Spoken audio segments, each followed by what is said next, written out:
Charlie Parsons, Fight Hub TV, delighted to be joined back here with someone I think I've called my friend now, Mr. Frank Smith, after what was, well, I've just witnessed history. We've all witnessed history. Canelo Alvarez has lost for the first time since his loss to Floyd Mayweather, only the second time in his career.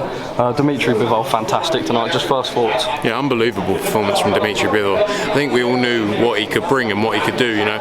We maybe hadn't seen the absolute best of Dmitry in his last few fights, but he showed just how good he is tonight, and what a win, you know. But as well, Canelo Alvarez, he stepped up to 175 pounds again.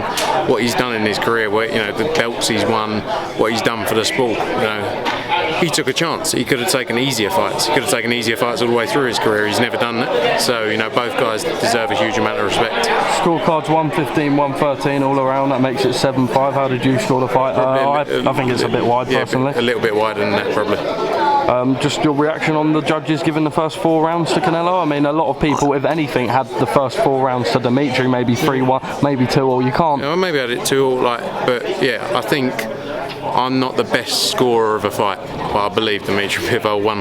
Lucky, you know, I don't have to judge a fight, but, you know, I believe Dmitry Bivol won the fight. Yeah. Canelo said in the post-fight that he wants to, you know, take the rematch. I imagine adrenaline was high then. That was in, you know, in the ring. He sat down here, and, you know, it's not a guarantee, but, you know, from your time around the Canelo camp, do you expect them to take the rematch in this fight? I think one thing, you know, he's never shied away from a challenge, has he? So, you know, I think he'll do the rematch again. I think that's what he'll have the hunger for, is to go back in there and defeat him again.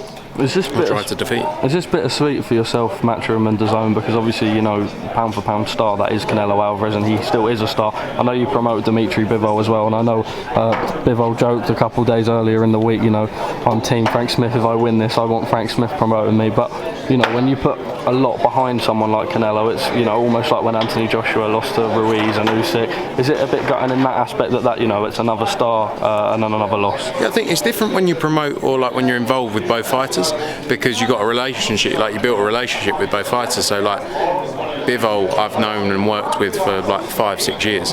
Great relationship with him and Vadim as well. We promote a lot of fighters and work with Vadim on a lot of fighters in the world of boxing. So, you know, for us, it's, you know, we put on great events. Our aim is to put on great events and great fights to go with it. Now, we can't do anything about the results. That's where our business ends. You know, that's for the fighters to go and do. So, you know, I think, look, there's huge nights still to come.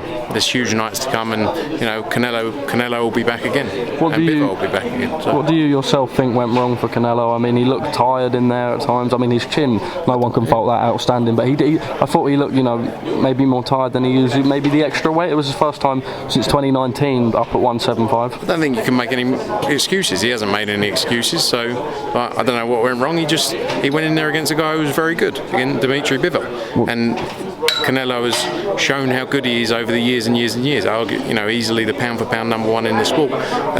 You know, maybe it was the weight, as someone asked him in the press conference, but again, Dmitry Bivol put on a great performance and went in there with a game plan and executed it. In your opinion, what does he have to do next time to beat Dmitry Bivol? I'm not the expert. I'm not the trainer. I'm not. I know, but just your. No, I know I wasn't.